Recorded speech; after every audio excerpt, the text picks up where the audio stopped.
vamos a empezar a trabajar con la unidad número 3, el tema equilibrio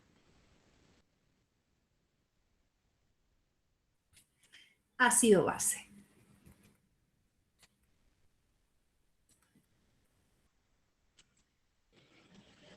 El equilibrio ácido-base es una parte de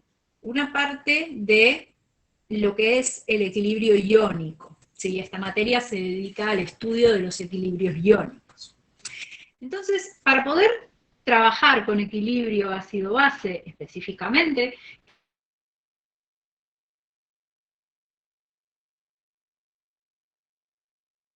definiciones. Y esta serie de definiciones son muy importantes para poder entender qué es lo que está pasando detrás de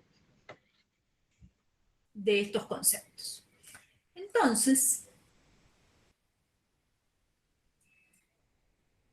vamos a empezar trabajando con algo que es la definición de electrolito.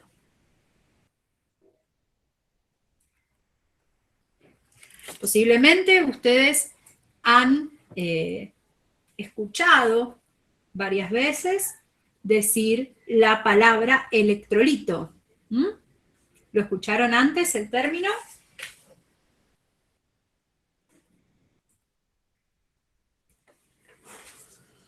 Sí. El tema es, ¿recuerdan cómo se definía electrolito?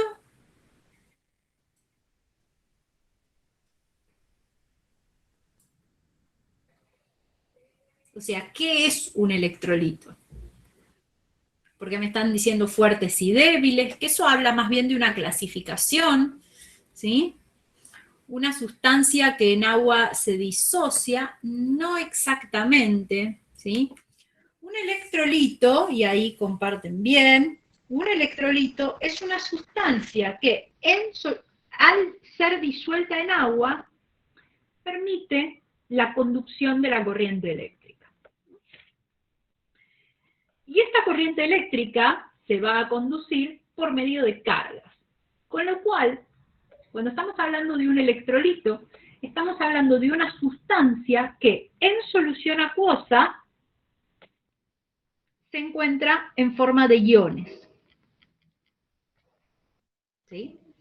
Entonces yo voy a tener que un electrolito va a ser una sustancia, cualquiera, la que sea, que cuando se encuentra en solución acuosa, se encuentra en forma de iones.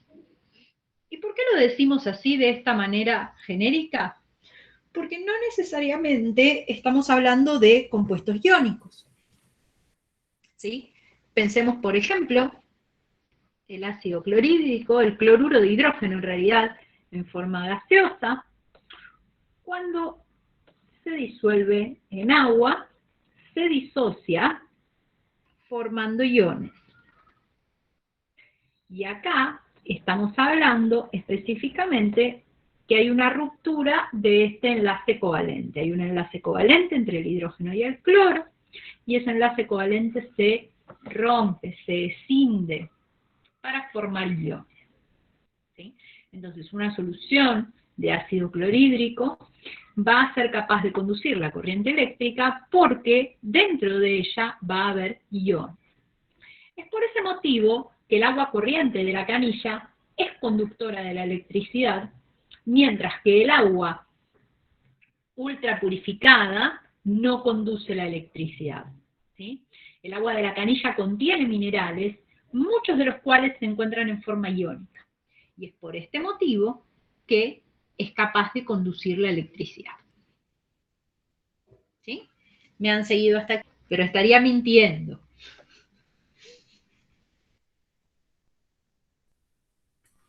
Bien, entonces, sabiendo lo que son los electrolitos, vamos a pasar a lo siguiente, ¿sí? Porque estamos hablando, siempre recuerden que cuando estamos hablando de equilibrios ácido-base, nosotros los vamos a estar trabajando en fase acuosa, por eso nos interesa saber qué cosas tenemos en la solución, pero justamente vamos a trabajar con equilibrios ácido-base, entonces lo que queremos es saber qué es un ácido y qué es una base. Y para eso nos vamos a valer de teorías ácido-base.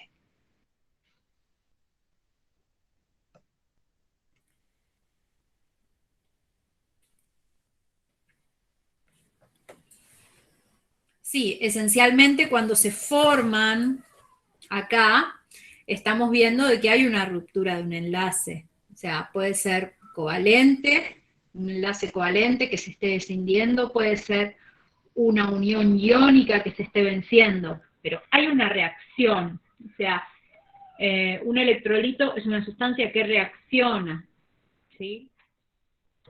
En base al marco teórico que estuvimos trabajando siempre. Bien. Vamos a pasar entonces a teorías ácido-base. Teorías ácido-base nosotros vamos a estudiar en particular 3. La primera teoría es lo que se conoce, todas las teorías se conocen con el nombre de las personas que las han propuesto. La primera teoría la propuso Arrhenius, Svante Arrhenius, y es una teoría que en realidad deviene de la definición de electrolizo y refiere a la fórmula molecular de las sustancias. Entonces Arrhenius decía que una sustancia es ácida si tiene hidrógenos en la fórmula molecular y libera protones al medio. En tanto, una sustancia va a ser básica si contiene oxidrilos en su fórmula molecular y libera oxidrilos al medio. ¿Sí? Esa es la primera teoría ácido-base que se ha planteado a nivel histórico. En su momento fue extremadamente resistida por los científicos de la época, porque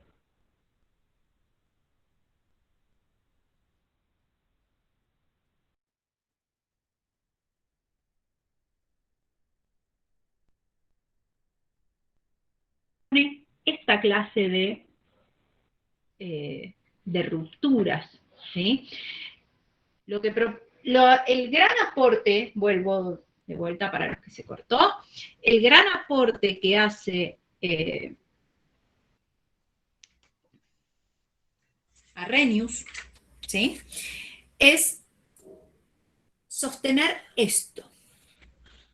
Sostener que había sustancias que en solución acuosa se vencían enlaces y se formaban iones. Ese fue el gran aporte de Arrhenius. ¿Sí? ¿Ahí se escuchó bien o se volvió a cortar?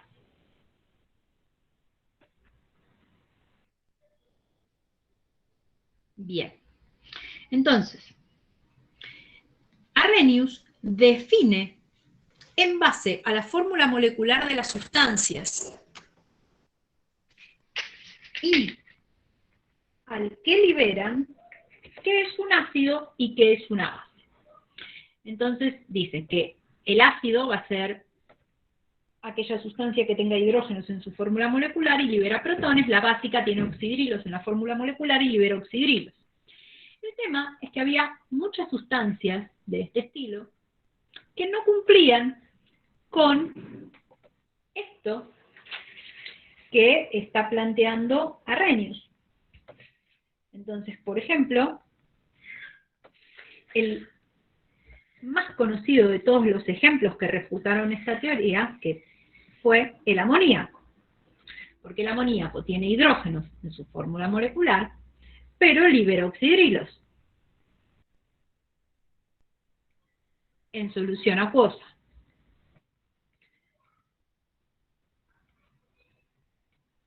Entonces, no se sabe precisamente, como tiene oxidrilos y libera hidrógeno, como tiene hidrógenos y libera oxidrilos al medio, no se sabe si es ácido o básico. En realidad, el problema de la teoría de Arrhenius es que tenía una limitación y es la limitante respecto de la fórmula molecular.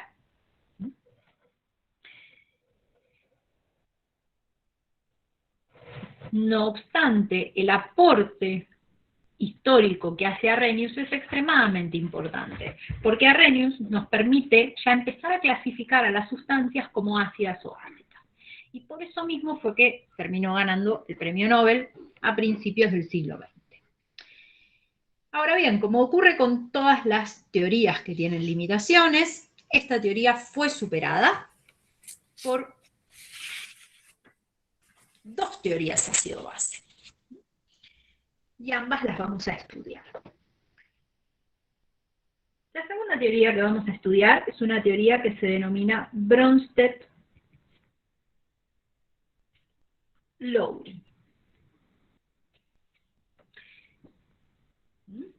La teoría de Bronsted-Lowry no es tan simple como la teoría de Arrhenius. Porque la teoría de Bronsted-Lowry lo que está planteando es independizarnos un poco de la fórmula molecular y más bien concentrarnos en el comportamiento de esa especie en solución acuosa. ¿Y por qué estamos hablando de comportamiento? Porque va a definir a un ácido como una sustancia donora de protones y a una base como una sustancia aceptora de protones. Lo cual es un concepto totalmente nuevo, ¿sí? Porque lo que me está diciendo es, en lugar de mirar a la sustancia en sí por lo que es la sustancia, lo que yo voy a hacer es mirar a su comportamiento. No es menor el cambio que hacen, ¿eh? No es menor. Ahora, ¿qué significa donor de protones? ¿Qué significa aceptor de protones? Bueno, para poder definir esto, tenemos que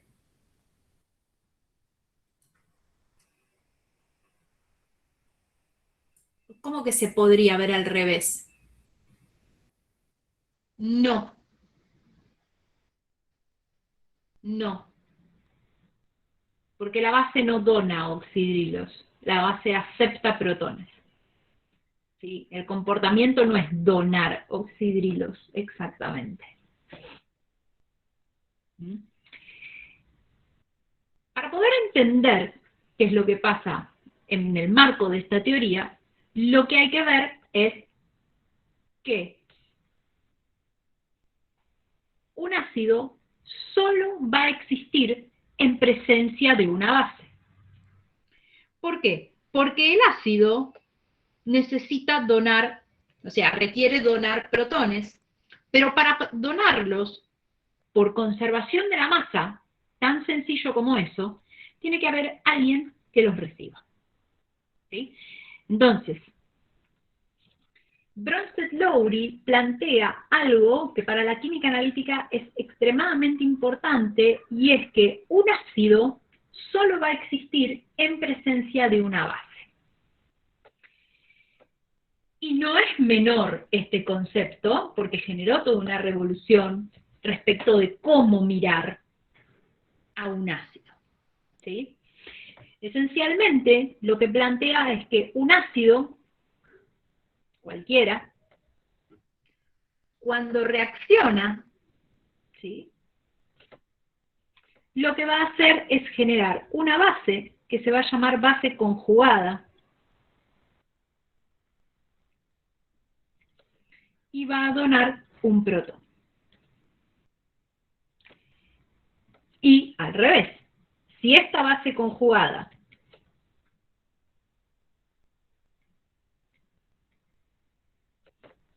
le cedo un protón, va a volver a ser un ácido, a ser el ácido. ¿Sí? Porque esa base tiene la capacidad de aceptar protones. De la misma forma, y ahora abro espacio de preguntas, pero déjenme terminar esto, cuando yo tengo una base, si le agrego un protón, voy a estar generando lo que sería el ácido conjugado.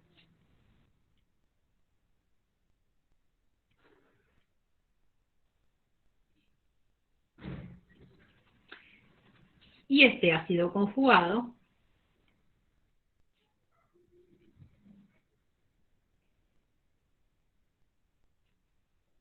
va a ser capaz de regenerar tanto la base como el protón. ¿Sí? Entonces, en primer lugar, lo que nos está diciendo esto es que yo estos procesos los podría escribir sencillamente de una, o sea, en un solo renglón, usando una doble flecha, ¿sí? Porque fíjense que los productos de esta reacción son los reactivos de esta otra. Lo mismo que pasa aquí. Entonces, para ejemplificar esto, y que no nos quede tan en el aire, vamos a poner un ejemplo. Y vamos a usar el mismo ejemplo que refutó a la teoría de Arrhenius. Vamos a usar al amoníaco. El amoníaco, en solución acuosa, tiene la capacidad de reaccionar con el agua,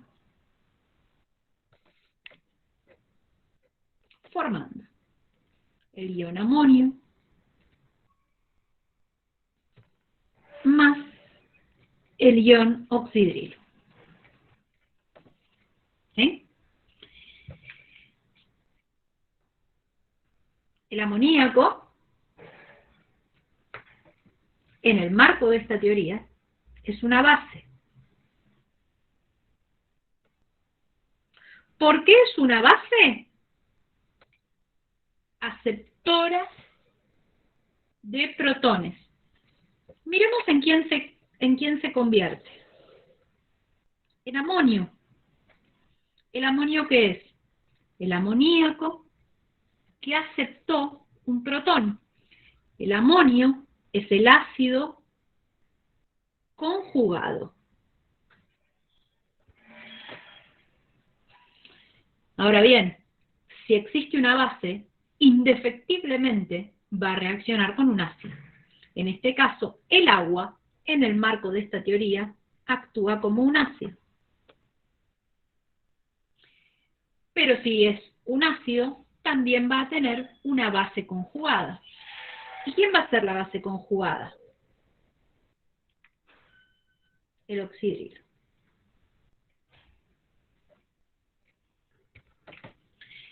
Repasemos en el marco de esta teoría en función de las definiciones. Sabemos que un ácido va a ser un donor de hidrógenos. Nosotros definimos que este es un ácido. ¿Por qué? Porque dona hidrógenos. Bien, el pasaje de agua a oxidrilos se da donando un hidrógeno. Perfecto, es un ácido. Una base va a ser un aceptor de protones. El amoníaco tiene la capacidad de aceptar un protón para formar al amonio. O sea que es una base porque acepta hidrógenos.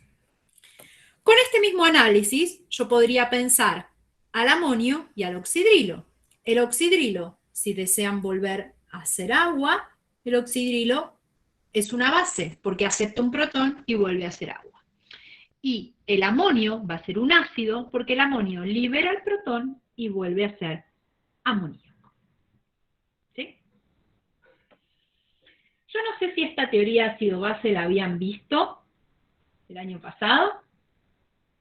En el caso del ácido clorhídrico, el análisis es el mismo.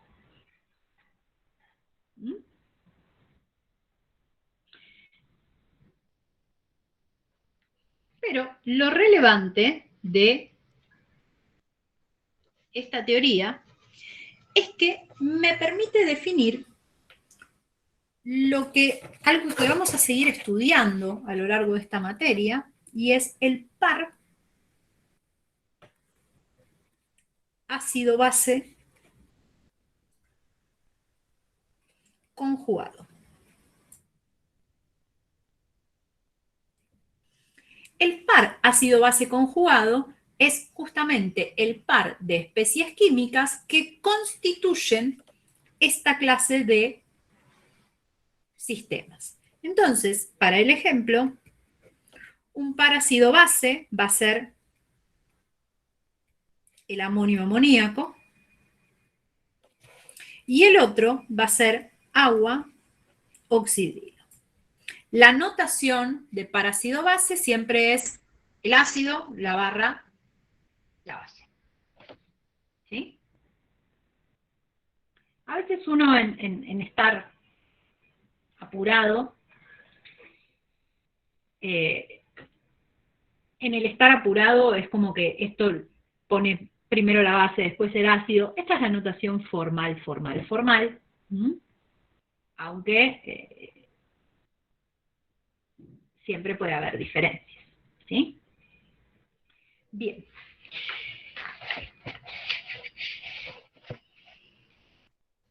¿Preguntas?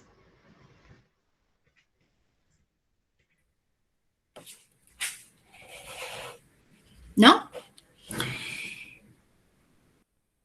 Existen una serie de sustancias que en el marco de esta teoría, de la teoría de Bronsted-Lowry, tienen la capacidad de actuar como ácido y como base. Esas sustancias se denominan sustancias anfipróticas. Las sustancias anfipróticas tienen la capacidad de trabajar como ácido o como base. ¿Sí? Entonces vamos a tomar como ejemplo el más clásico y de hecho el más relevante de esta materia, que es el agua. Y para poder ejemplificar el agua como ácido, ya tenemos en su reacción con el amoníaco, vamos a ver cómo sería en presencia de un ácido. Si yo tengo, por ejemplo, ácido nitroso, que reacciona con agua, esto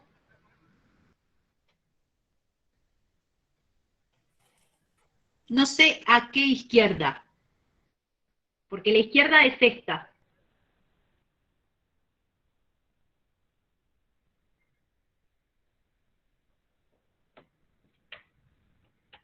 No sé cómo quieren que yo enfoque más a la izquierda.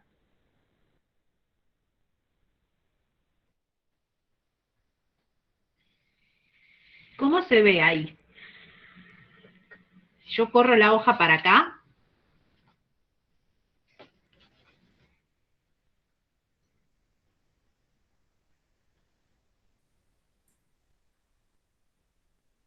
porque la izquierda, por eso yo les decía, la izquierda es esta, chicos.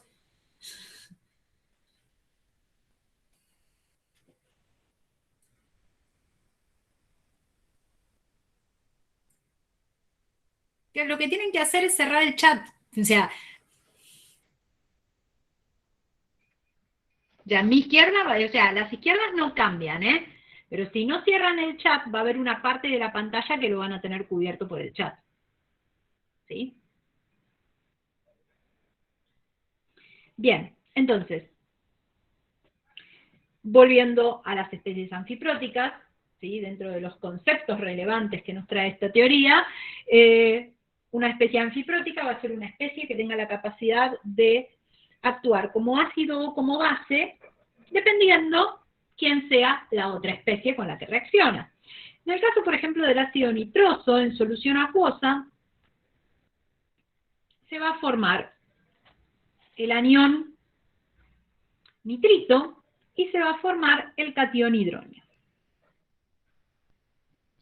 ¿Sí?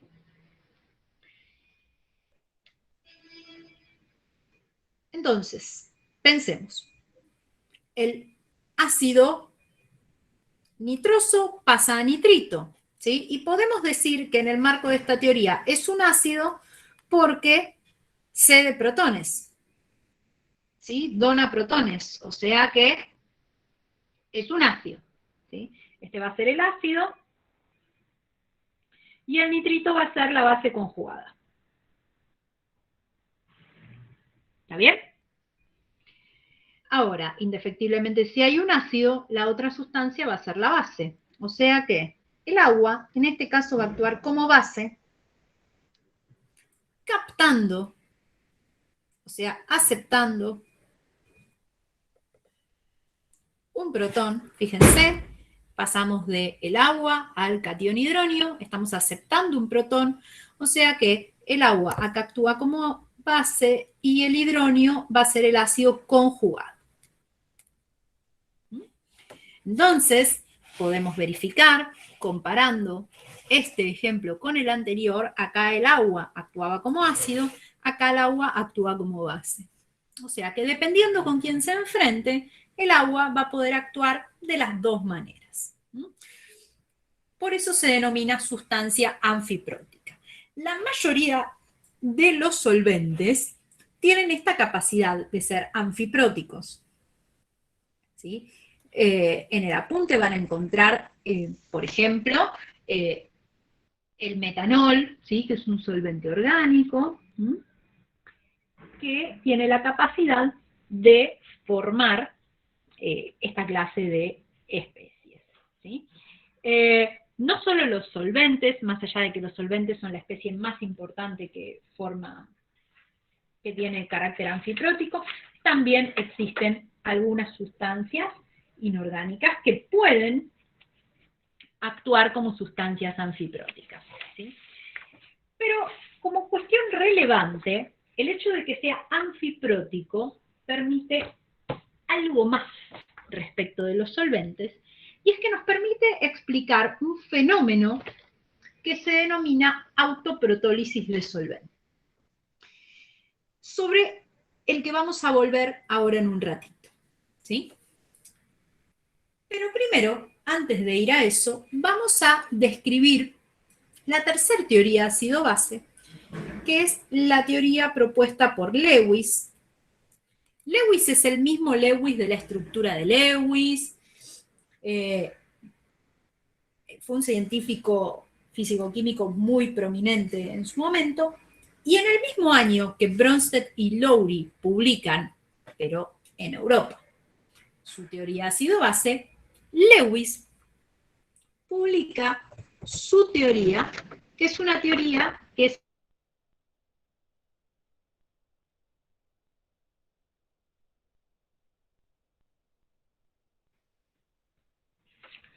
no siempre tienen doble flecha.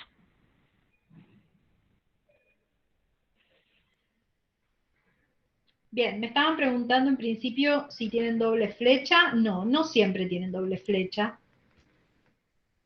Eso va a depender de la clasificación del electrolito involucrado. ¿Sí?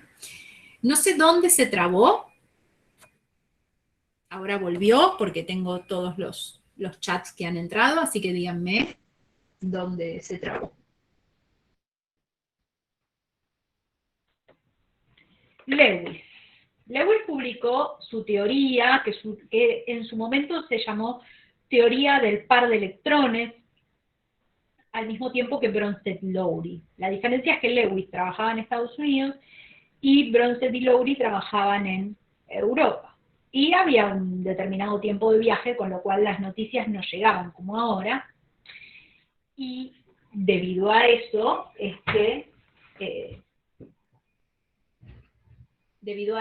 que han pasado esta clase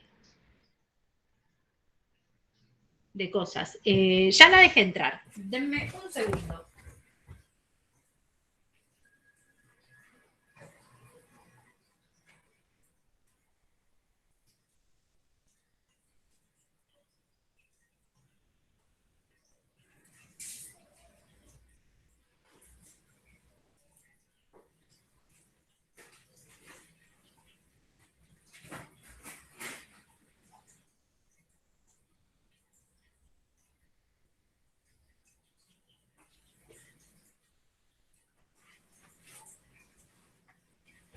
Disculpen. Bien, entonces. vamos a ir a la teoría de Lewis, que es una teoría que también permite explicar por qué el amoníaco es una base. ¿Sí? La diferencia es que Lewis no va a definir un ácido en función de su fórmula molecular, pero un poquito relacionado con eso está. ¿Sí? Y lo que tiene de positivo la teoría de Lewis respecto de la teoría de Bronsted-Lowry es que la teoría de Lewis permite explicar lo que es un ácido por sí mismo sin tener que depender de otra especie, ¿sí? Que era lo que pasaba con la teoría de Bronsted-Lowry. Un ácido va a ser una especie que es capaz de aceptar un par de electrones para formar un enlace covalente.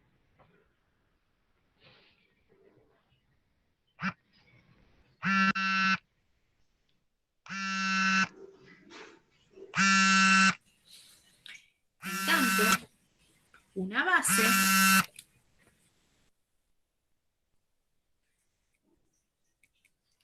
va a ser una especie capaz de ceder un par de electrones para formar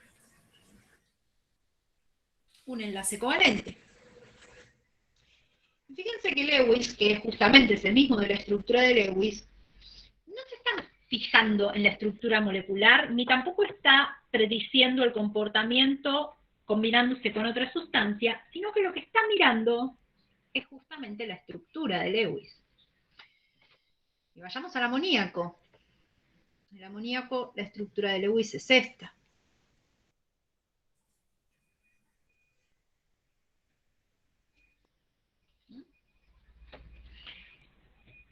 ¿Y por qué lo define como base? Porque tiene este par de electrones, que es un par de electrones libre para formar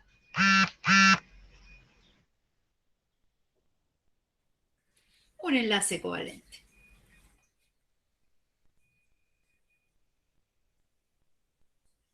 ¿Mm? Entonces,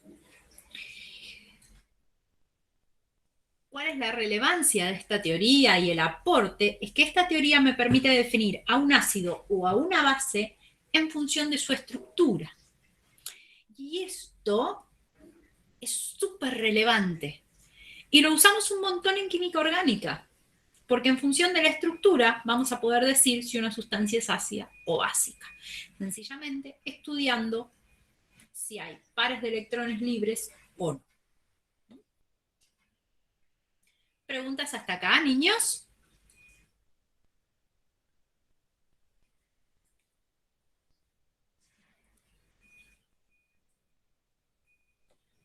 ¿No? Bien. Entonces, vamos a empezar a adentrarnos a un concepto que no se da solamente en el caso de equilibrios iónicos, ni mucho menos en el caso de equilibrios ácido-base, pero que es extremadamente relevante para esta clase de equilibrios, y es la reversibilidad de las reacciones. ¿Sí? Entonces vamos a empezar con lo que es el estudio de reacciones reversibles.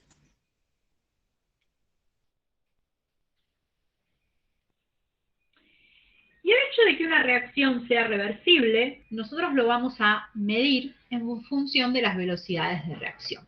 ¿Sí? Vamos a tomar como ejemplo esta reacción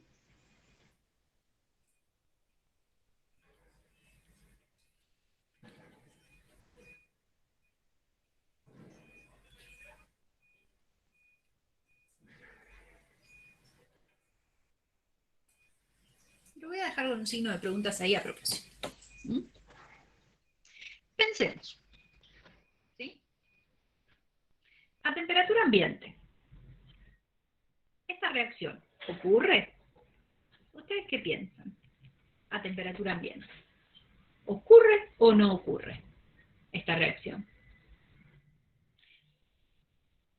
De hecho, esta reacción con la proporción adecuada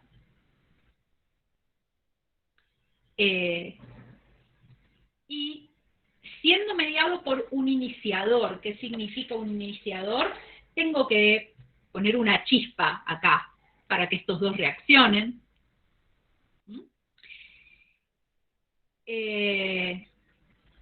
Esta reacción ocurre.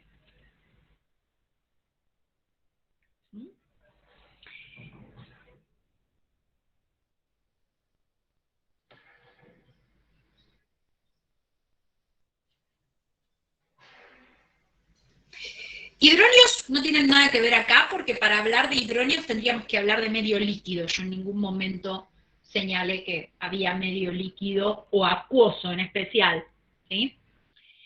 Levantando la temperatura, y puede ser, ¿sí? Porque esta reacción es una reacción exotérmica, entonces la temperatura se va a elevar, ¿sí? Por eso mismo es que no puse el estado de agregación acá, porque como es una reacción muy exotérmica, la temperatura puede espontáneamente superar los 100 grados y que entonces se forme agua en estado gaseoso, ¿sí? Pero la realidad es que esta reacción ocurre, no es que no ocurre, ¿sí? Bien, entonces,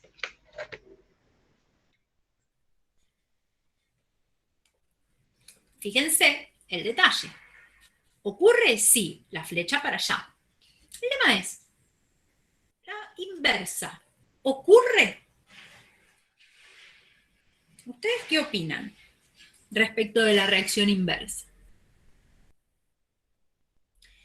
La reacción inversa ocurre, ¿sí? Estamos hablando de la reacción directa. En primer lugar, esta es lo que se llama la reacción directa y esta para acá es la reacción inversa. La reacción inversa a temperatura ambiente no ocurre, eso lo sabemos, lo podemos predecir fácilmente.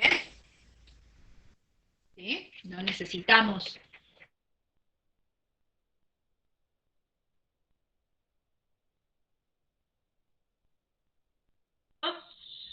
¿Se cortó? Sí, me di cuenta de que se cortó. Bien. La reacción inversa a temperatura ambiente no ocurre. Y sabemos que no ocurre, al menos en cantidad que lo podamos ver. Porque nosotros trabajamos con agua, que a temperatura ambiente va a ser líquida, trabajamos con agua permanentemente y no se está formando hidrógeno y oxígeno en forma espontánea a temperatura ambiente. ¿Sí? Ahora, si yo trabajo con condiciones especiales,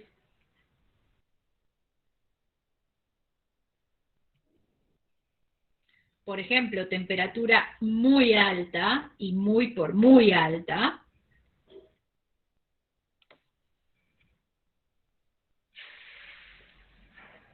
esta reacción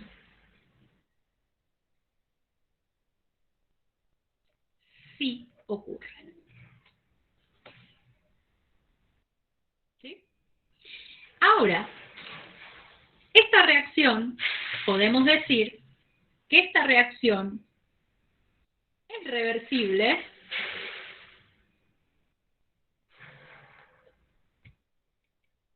¿sí o no? Y la respuesta es que va a depender. Porque para definir la reversibilidad de una reacción, depende de las condiciones en que realizo la reacción.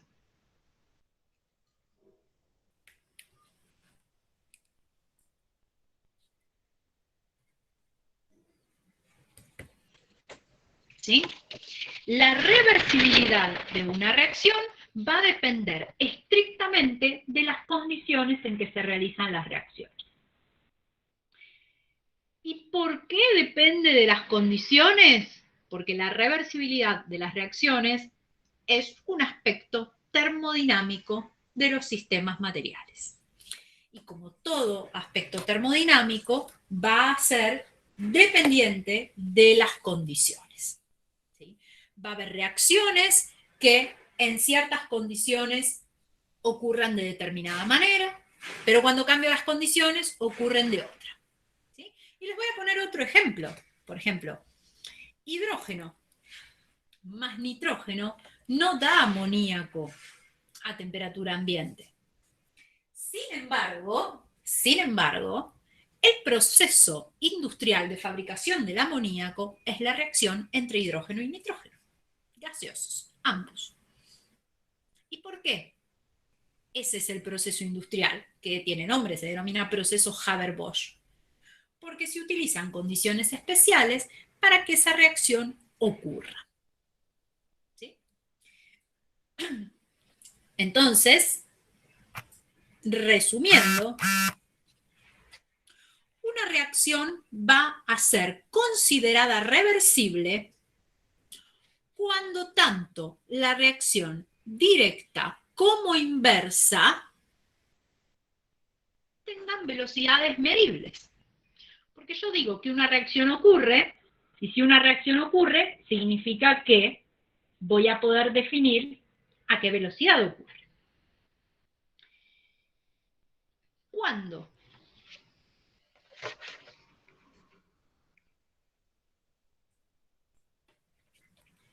La velocidad de la reacción directa, por eso ponemos la flechita para allá, y la velocidad de la reacción inversa son medibles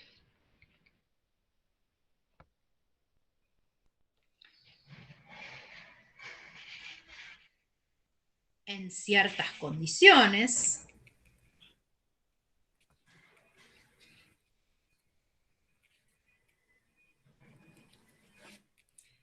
Entonces ahí decimos que la reacción es reversible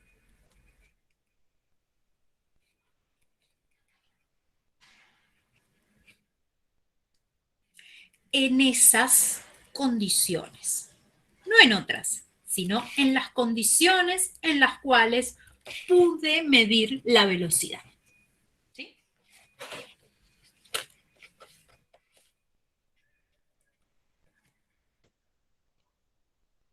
Bien.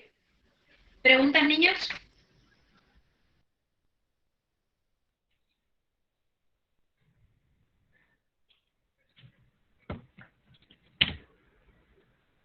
¿No? Por un momento pensé que se me había trabado. Bien. Entonces, ahora sí, a partir de haber definido todo esto anterior, vamos a empezar a hablar de un concepto previo también al equilibrio ácido-base, que es el equilibrio químico.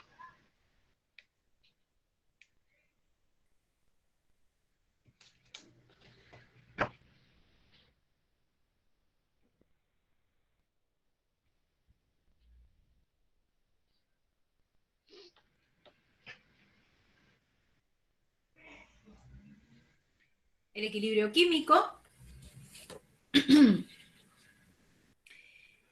es una aplicación de una de las leyes fundamentales de la naturaleza a reacciones químicas, ¿sí? Cuando estamos hablando de equilibrio, y ahí pasa el gato, vamos a quitar al gato. Dale, vení para acá, vaca. Ay, me estás haciendo lío en la computadora. Vení ahí, quédate ahí. Pucha, cera de Dios.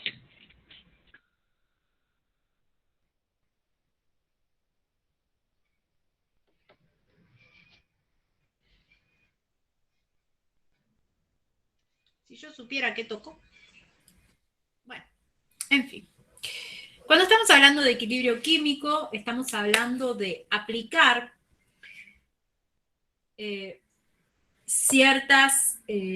ciertos conceptos, en particular los dogmas, uno de los dogmas más importantes de de la ciencia, que es que todo sistema tiende al equilibrio. ¿Sí? Entonces, para hablar de que todo sistema tiende a un equilibrio, también estamos refiriéndonos a sistemas químicos. ¿Sí? El tema es ser muy coherente y no confundir equilibrio químico con reversibilidad de las reacciones. Y como la mayoría de ustedes ya vio estos temas, es que se los traigo a cuento. Mucha gente me confunde y me dice que esto es un sistema en equilibrio. Y en realidad no.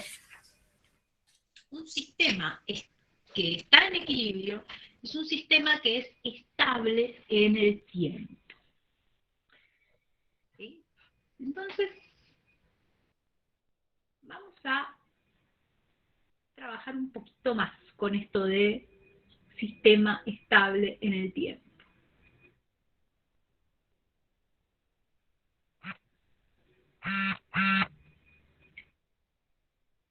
Que un sistema en equilibrio es un sistema que es estable en el tiempo. ¿Sí? Cuando estamos hablando de equilibrio, no estamos hablando específicamente de una reacción reversible.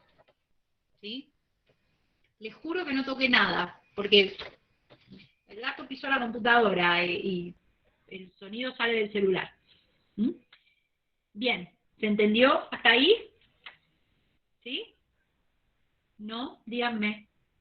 Bien. Entonces, ¿de qué hablamos cuando estamos hablando de equilibrio químico? Estamos hablando de una situación, de un instante en el cual se llega al equilibrio. Entonces, supongamos esta reacción. Esta reacción es una reacción reversible en fase gaseosa. ¿Qué significa que sea una reacción reversible en fase gaseosa? Que tanto la velocidad de la reacción directa como la velocidad de la reacción inversa son medibles, son apreciables ambas, ¿sí? No hay ninguna insignificante. Entonces, esta reacción se define como reversible. Entonces, se hace una experiencia en ciertas condiciones, en particular las condiciones de reacción van a ser 450 grados centígrados y una atmósfera de presión. ¿Y por qué se trabaja en esas condiciones? Porque en estas condiciones la reacción es reversible.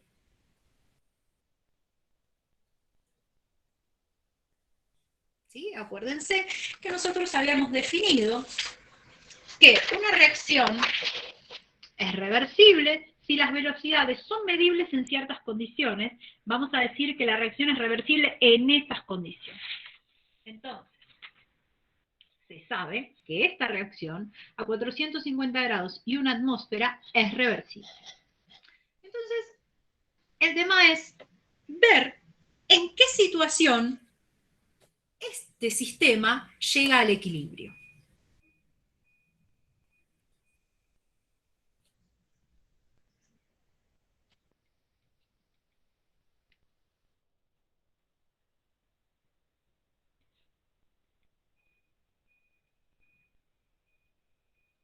Porque no es que siempre permanecen en equilibrio.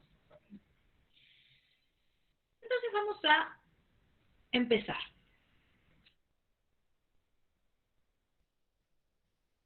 ¿Sí? Primera situación, primera experiencia. Lo que hacen es colocar un mol de hidrógeno, un mol de yodo, e inicialmente, ¿sí? En condición inicial, no colocan nada de producto. ¿Sí? Y dejan el sistema manteniendo las condiciones constantes.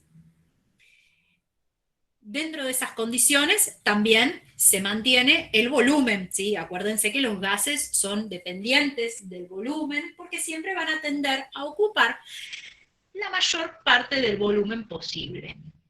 Entonces, este sistema se trabaja en un recipiente de paredes rígidas. Bien. Llega un momento, el sistema va evolucionando. Lo que se dice que un sistema evoluciona significa que este sistema va reaccionando, ¿sí? Y va a reaccionar tanto en la velocidad directa como en la velocidad inversa, ¿sí? Hasta que va a llegar un momento donde no va a reaccionar más. Y en ese no reaccionar más, lo que se encuentra es que tenemos 0,12 de hidrógeno, 0,12 de yodo y 0,76 moles de yoduro de hidrógeno.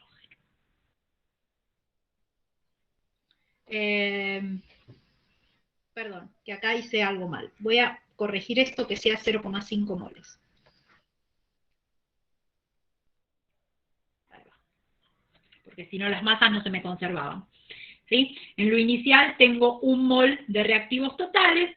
En el final, cuando yo sumo todo lo que tengo 0,12, 0,12, 0,76. ¿Sí?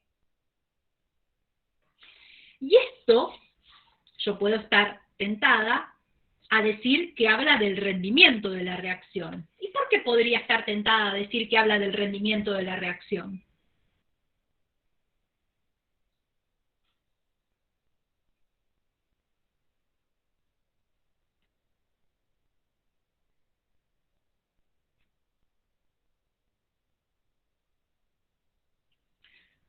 Porque no reaccionó todo lo que esperaba, ¿sí? Entonces, como no reaccionó todo lo que yo esperaba, yo puedo decir que el hecho de que 0,12 moles de cada uno de los reactivos no hayan reaccionado puede deberse a que el rendimiento no sea el 100%. O sea, puede ser que el rendimiento sea diferente a 100%. Es una posibilidad. Me rompió el avión. Vamos a seguir. Entonces, ¿qué es lo que hicieron? Hacen una segunda experiencia, donde lo que hacen es, en las mismas condiciones de trabajo,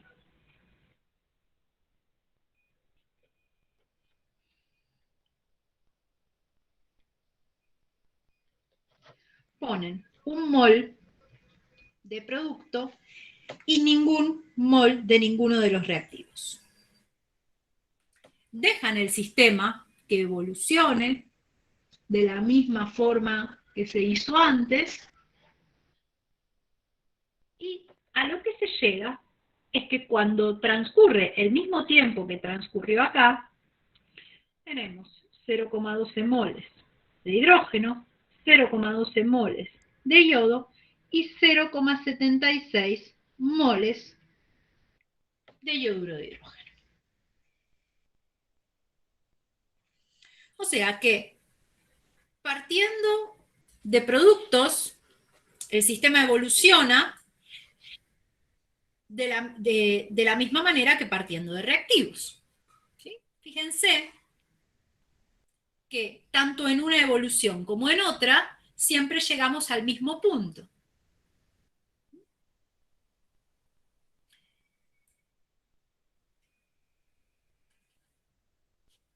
Y esto es lo que se denomina equilibrio.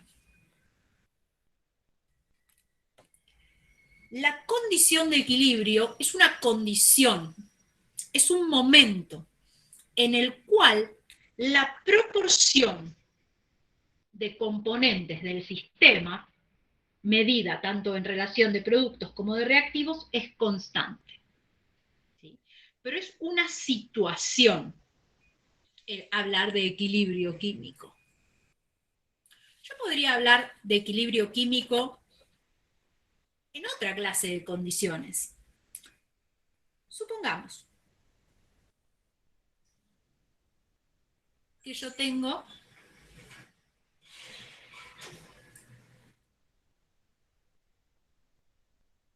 ácido clorhídrico.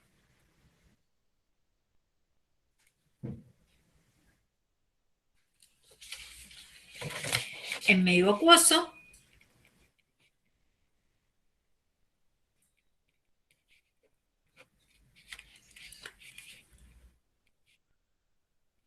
esto se disocia de esta manera. ¿Sí? La evidencia de medición de velocidades me dice que la velocidad directa es medible, pero la velocidad inversa es insignificante.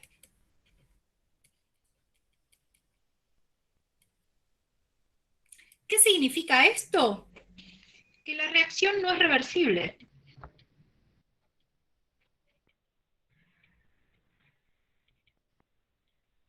O sea, no la puedo escribir así.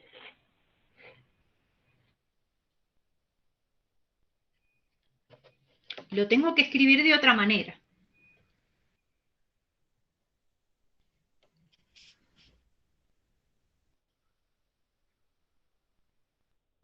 Esos datos se obtienen experimentalmente como todas las velocidades de reacción. Entonces, reescribimos la reacción y vemos que el ácido clorhídrico reacciona efectivamente con el agua con velocidad directa. La velocidad inversa se pone pequeña o no se pone directamente, dando hidronios más cloruros. ¿Sí?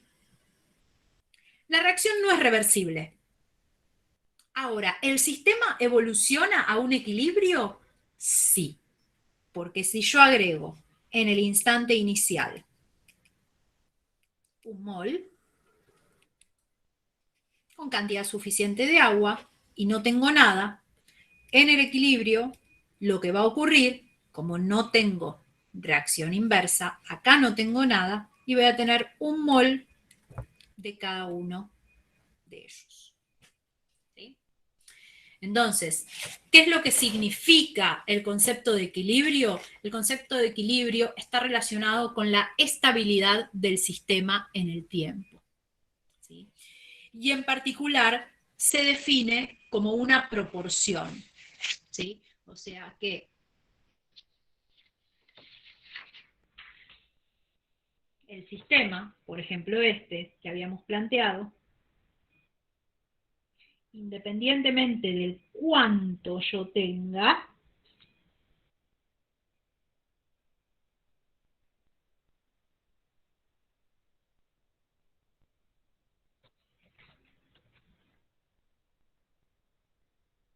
chicos, después le sacan captura al video.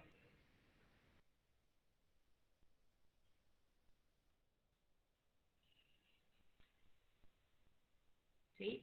Independientemente de cuánto, no hay problema, de cuánto yo tenga, este sistema evoluciona a tener 12% de hidrógeno, 12% de yodo y 76% de ioduro de hidrógeno. Y siempre que yo esté a 450 grados centígrados y una atmósfera de presión, la proporción es siempre la misma. O sea, que este sistema es un sistema reversible que evoluciona a una situación de equilibrio. De la misma manera,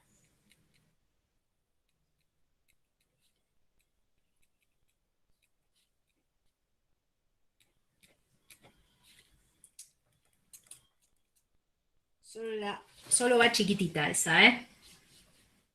Vamos a escribir de vuelta abajo, para no confundir.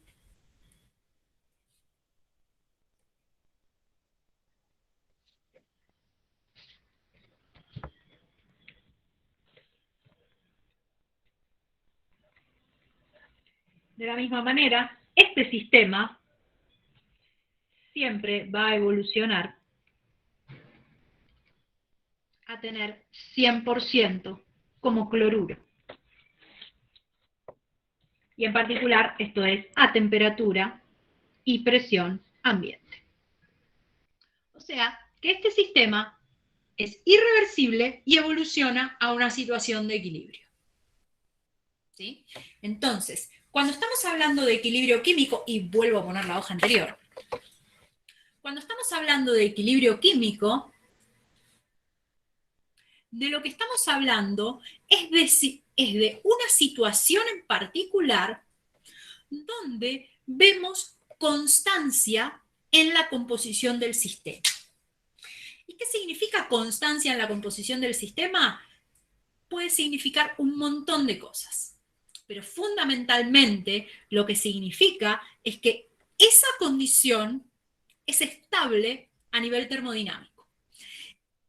Y por lo tanto, al ser estable, lo podemos estudiar por medio de constantes de tipo termodinámica. ¿Qué es lo interesante de todo esto? Y es que fundamentalmente nosotros vamos a estar trabajando en situaciones de equilibrio. ¿Y por qué vamos a estar trabajando en situaciones de equilibrio? Porque es muy, muy difícil trabajar fuera del equilibrio. Bien, vuelvo a poner la hoja que me habían pedido recién. ¿Preguntas, dudas, consultas?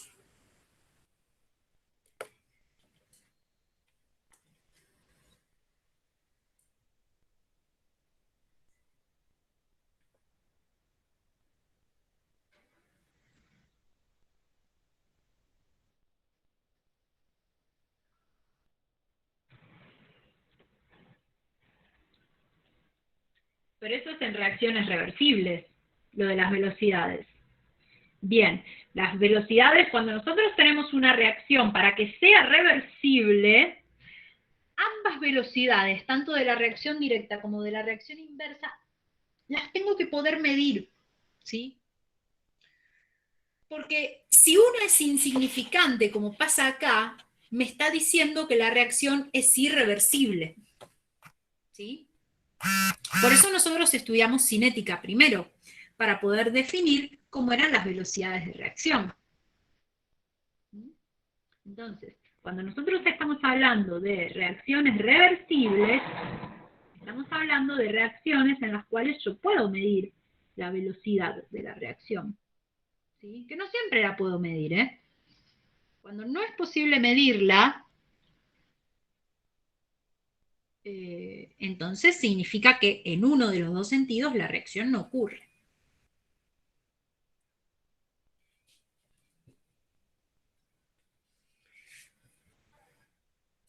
Las velocidades no siempre son diferentes. Puede haber momentos en que sean diferentes, puede haber momentos en que no sean diferentes. Y justamente esa es la relación para poder definir la situación de equilibrio para reacciones reversibles. ¿Sí?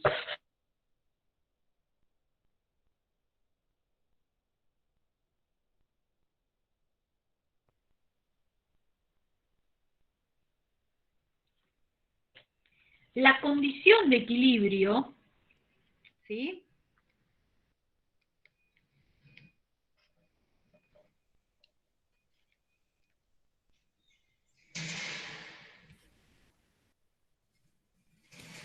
se da cuando la velocidad de la reacción directa es igual a la velocidad de la reacción inversa. Fuera del equilibrio, en sistemas reversibles, estas velocidades son diferentes.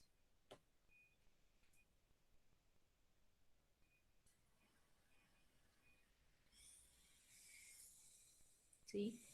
Pero para reacciones reversibles, las velocidades son iguales en el equilibrio.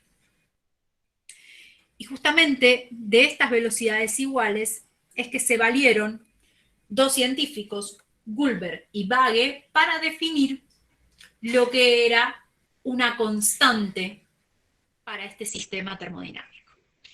Pero esa constante la vamos a ver la próxima clase. ¿Sí?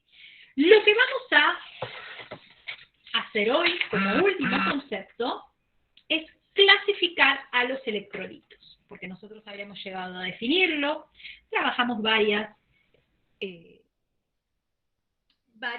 teorías ácido-base, donde muchas tenemos electrolitos, la mayoría de ellas, pero nunca clasificamos a los electrolitos. Entonces vamos a tomarnos unos minutos, los últimos minutos de la clase, para hacer la clasificación de los electrolitos. ¿Sí? Esta clasificación ustedes la van a poder encontrar en el apunte, no es que no está, pero en definitiva se va a definir a un electrolito como fuerte o como débil.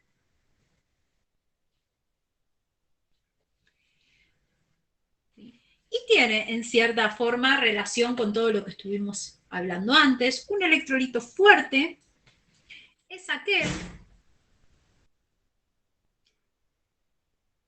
que para una concentración 0,1 molar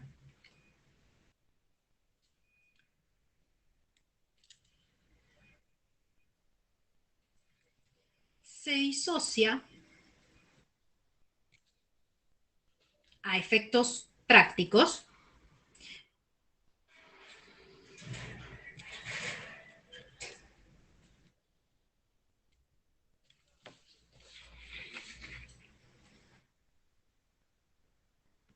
todo.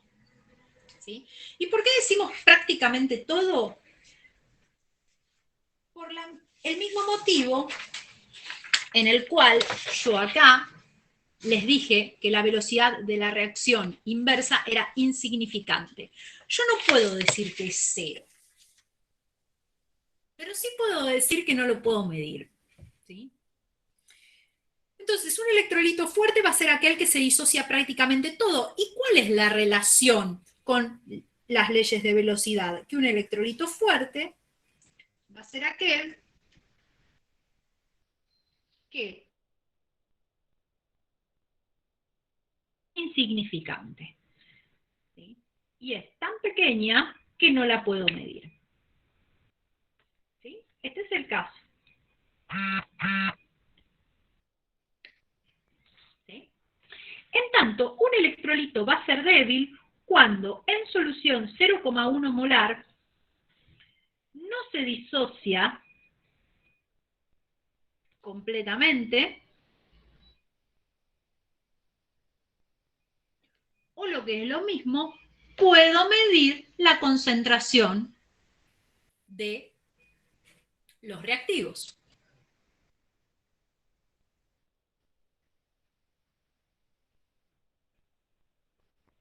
Entonces, en el equilibrio van a coexistir productos con reactivos. Y es el caso, por ejemplo, del ácido nitroso. Estos son mis productos. La velocidad de la reacción directa e inversa en el equilibrio son iguales y por lo tanto en el equilibrio van a coexistir tanto los productos de reacción como los reactivos. ¿Sí? Y todos los voy a poder medir. En cambio acá, en la reacción fuerte, la concentración de ácido clorhídrico en forma molecular es tan pequeña que no la puedo medir. ¿Sí? Bien. Consultas. ¿Sí? Tanto la definición de electrolito fuerte como la de electrolito débil van a tener un correlato con lo que es la definición de equilibrio químico como reversibilidad de reacciones químicas, ¿sí? Tengan cuidado porque son en el marco teórico que usamos en esta materia, todos son conceptos diferentes, ¿sí? Entonces, ojo con las definiciones. ¿Preguntas, pequeños?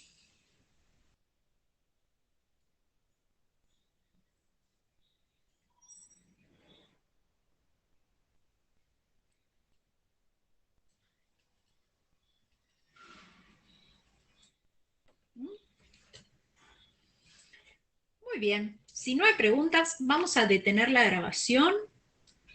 Tengo que ver qué pasó con la computadora, que está como muy rara.